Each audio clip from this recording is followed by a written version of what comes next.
Hi everyone, welcome to Lilybug's Library. My name's Linda, or welcome back if you've been here before. So, just doing a little catch up of what I've been reading in the last week or so, trying to kind of keep on top of it so that we don't end up with 20 books to do at once. And this one had a couple of arcs in it, so I thought it was even more important to quickly bring them to you and let you know what's been going on. So, the first one actually came out in May. No, actually came out last year, but I can't remember exactly what month. But I did read it from NetGalley as an arc, so thank you to the author, publisher, and NetGalley. And sorry, my voice is going this morning for some reason. So this one is called Death and Other Inconveniences by Leslie Crew. And I really like Leslie Crew. I mean, this is, I think, I don't know, like fourth or fifth book of hers I've read, I guess. My favorite was The Spoon Stealer, which I recommend to everyone. It was so good. Now this one, it was a little dark. It was comedically dark. It had to do with the death of this woman's husband. Her name was Margot, and she was married to a man named Dick, and he was her second husband. Her first husband was Monty, who divorced her and then moved in with a man that he was in love with. So she kind of went through all that, and then she was married to Dick. Well, Dick was a butcher, and apparently he really loved his food because he just would stuff himself and big gobs of food, and, he didn't chew half the time. And he ended up choking to death on a ham sandwich, which in the book some people find a little bit funny because he was a butcher. And so anyway, but it turns out he was not honest with her to begin with. She wasn't very happy in the marriage. And then when all's said and done, it turns out that he gambled away a lot of the money that she thought that he had. So Margot ends up having to leave her home and all the rest of it. So it's really an older woman's coming of age story because she is, I think, 62. And so it's all about her trying to adjust to life after he's gone, deal with her adult children who some are more adult than others, and get back in the workforce and all of those things that I'm sure, men and women all over the world have had to do at different times. If a spouse dies or, something changes in your life, all of a sudden you're thrust into something that you really have no idea how to cope with. So it was thought-provoking. It really kind of really made you think of what could happen or what does happen to people. And it was very interesting. Like it was, at times I found it a little dark, maybe because I'm not that far off of that age, but it was, I just felt kind of sorry for her because she really didn't know, how to navigate certain things or what to do. And her kids they didn't mean to bully her, but at times I felt like they kind of did. Or they got very impatient with her, a lot of things that I think seniors go through. And so at times I found it, kind of heartbreaking. And then, other times it was a little bit funny. So it's kind of runs the gambit. I gave it 4 out of 5. I couldn't rate it any higher than that because really I didn't feel like it was that much of a comedy. I felt it was more heartbreaking at times, so anyway, that's what I gave it. But good story, good read. Probably a lot more fun if you're not around the age of Margot, but yeah, it was very good. So the next one was called A Cowboy's Christmas, and it was The Kerrigans of the Circle C is the series, and it was number 5 in that series. And this one was by C.J. Carmichael. So this one I listened to on Audible, and I found it a little, might have maybe seemed a little bit short, I guess, but it was still fairly good. Callan is the new owner of no, sorry. Callan, her father, Hosley, Hosley? Yeah, that's an interesting name. But anyway, Hosley, he is running the ranch with her. And so Callan is one of a few sisters. I think she's got 3 other sisters, but she's the only one that stayed to run the ranch with her father. So they were doing all these things together, but he was a very hard man. Like at one point, I think there was, as a teenager, there was a deer that got run over or something, and then he makes her shoot it to put it out of its misery instead of doing it himself. And just different things that he does. You think, oh, that's not exactly great parenting, maybe. I don't know. But it was, you just kind of feel for her, because I think partly she really loves him and wants to please him. And then partly I think she's a bit scared of him. So anyway, with all that going on, he ends up passing away. And she is feeling anxious about it all, very upset. The sisters come home with their families and they're trying to navigate all this. And then the will is read. And it turns out that somebody named Court, who is supposed to be like a distant relative, or maybe not a relative at all, ends up getting the ranch. And Callan's furious. I mean, furious at her father, furious at this man. And so it's her trying to navigate that and figure out, what am I going to do now? And why did he get this land and I didn't? So it's very interesting. And the characters are well done. Court especially, I really liked. He seemed like a really decent guy who wasn't trying to hurt anyone. He just kind of got caught up in the middle of all this. And Callan, when she kind of settles down, becomes a good character. But in the beginning, she's just kind of over the top with, her emotions and, the way you would be. So it was well done. But I think because he was such a hard man and he put his daughters in a bad position, and Hosley was not a lovable character at all.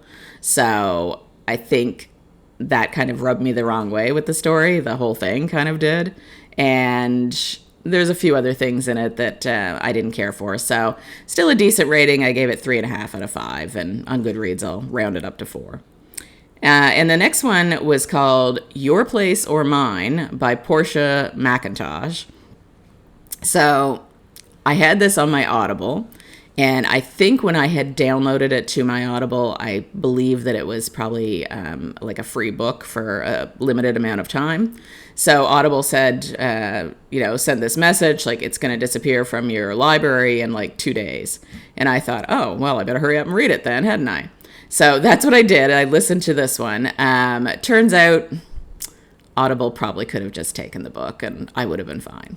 So, I mean, it wasn't awful. I love the cover. I mean, that bright pink, and it looks very cheery and everything.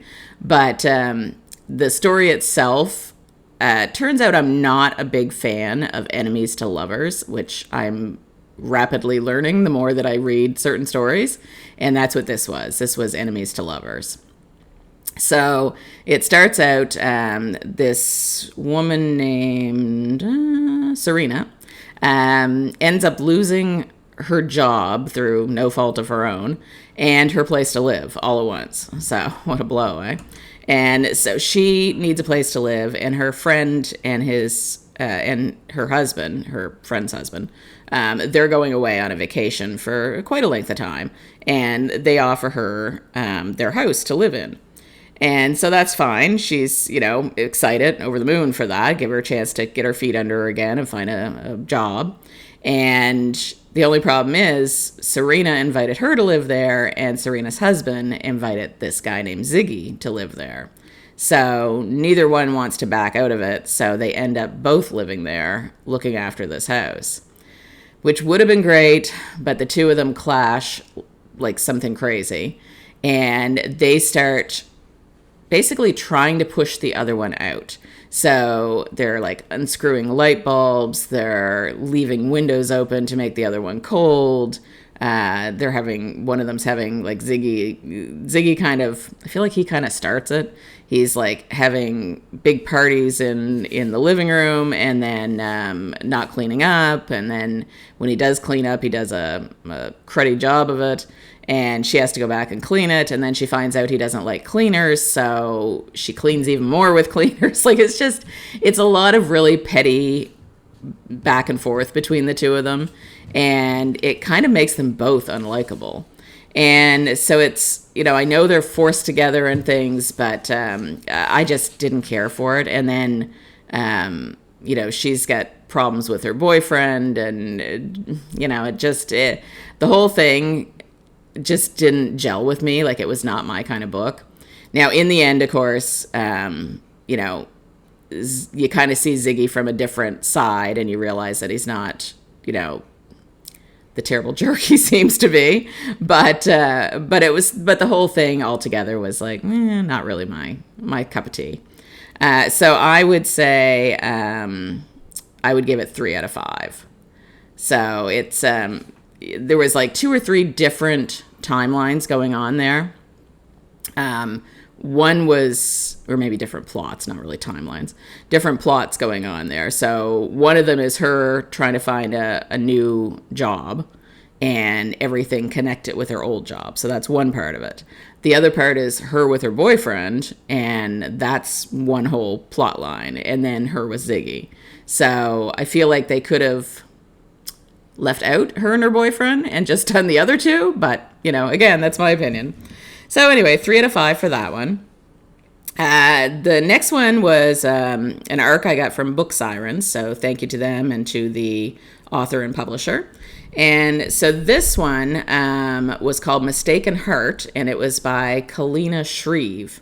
So it's about Sarah. Oh, and it's book 1 of the Lonely Cowboy Hearts. So it was a great story. Would definitely read more in that series. But this one was about Sarah, and she's working in a restaurant with her friend Joan, and, seems to be on track to get like a higher position there, and she's, doing everything she can. Anyway, there's this guy that comes into the restaurant, and he's come in a few times, and she's starting to think he's interested in her, like he's always looking at her and chatting her up and things. And so she, she's not against that. And so she goes over to talk to him at one point, and one of the other women there really wants the job that she wants. And so she tells the manager that, like, that Sarah is flirting with this guy, and that, she shouldn't be a manager, and, all these things. So she ends up not getting the job, and not only does she not get the job, she gets fired. So she's not very happy about all of that. So when this guy that's there invites her to go to Las Vegas, to bring her friend Joan, go to Las Vegas with him, and he's got, she thinks he's, hitting on her, and he says, oh, no, I have this guy that I know that would be perfect for you, come meet him. So I don't know why, but for whatever reason, she's feeling out of sorts and upset because of the job, and she decides, sure, let's do this. So she and Joan go on this adventure and get to Vegas, and the guy that they've been talking to, he ends up taking Joan to a restaurant, and she's left to meet this guy in the casino. So she sees this cowboy there, and she realizes he must be the one through different things that happen. And she gets talking to him, and she's having a couple of drinks that are sent over, and she's really into this, like she really likes this guy, but he's saying weird things. He's saying things about when they talked on the phone, and different things that they agreed on. And she's had a couple drinks, she's feeling a little woozy, and she's thinking, like, I don't know what he's talking about, but, I must just be misunderstanding. So it ends up going from there and takes a lot of twists and turns. And you start to realize that things are not what they seem. And the cowboy, although he's wonderful, is very misinformed. And so it really takes... I was really captivated by the whole thing. Like, I could not put this book down because I just kept reading thinking, like, oh my gosh, what's going on? like something's not right here, and who's in on it, and so it was a lot of mistaken identity and a lot of her trying to convince him of what she thinks is actually happening. And he has, he's been told a totally different story. So it's very confusing for her. And then for him, he thinks that she's just lying to him out and out. So it's, I can't say enough about all of the different ways that this kind of develops. And haven't read a book for a long time that had like a really good amount of suspense and romance mixed together. So I thought this one was excellent. And so I would give this one 5 out of 5. So not a bad week or so of reading. Got through quite a few. Not all of them terrific, but none of them were, stinkers. So so I'm happy with that. So anyway, that's what I read so far. I have a few things going for this week. Another cowboy book I'm reading. I've got one on Audible that I haven't started to listen to yet, but that's coming up. And a couple that have nothing to do with cowboys. So yeah, we got a lot going on. So otherwise, we've got a heat wave that's going to be here today. Apparently, it's supposed to get up to 28 Celsius. Alexa, how much is 28 Celsius in Fahrenheit?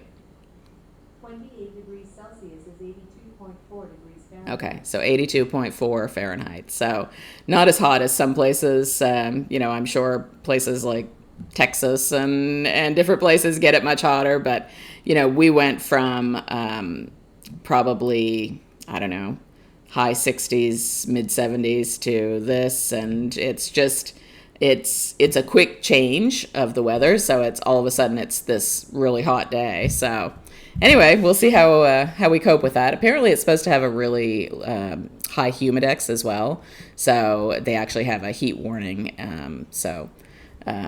I'm Dudley and I'll, for the most part, stick to home and keep the air conditioning on. So that's what's going on here. I went to my physiotherapist a few days ago, and it's never it seems like every time I go there's something else wrong. So I've got some kind of not a high hip exactly, but it's like back too far and it's twisted, and so I've got new exercises and I'm trying to deal with that, and a lot of pain, but yeah, is what it is. So I hope everybody has a great day, and I hope wherever you are that it's sunny and nice and warm, but not extra warm so that you're uncomfortable. So have a great day, everyone, and we'll talk soon. Bye-bye.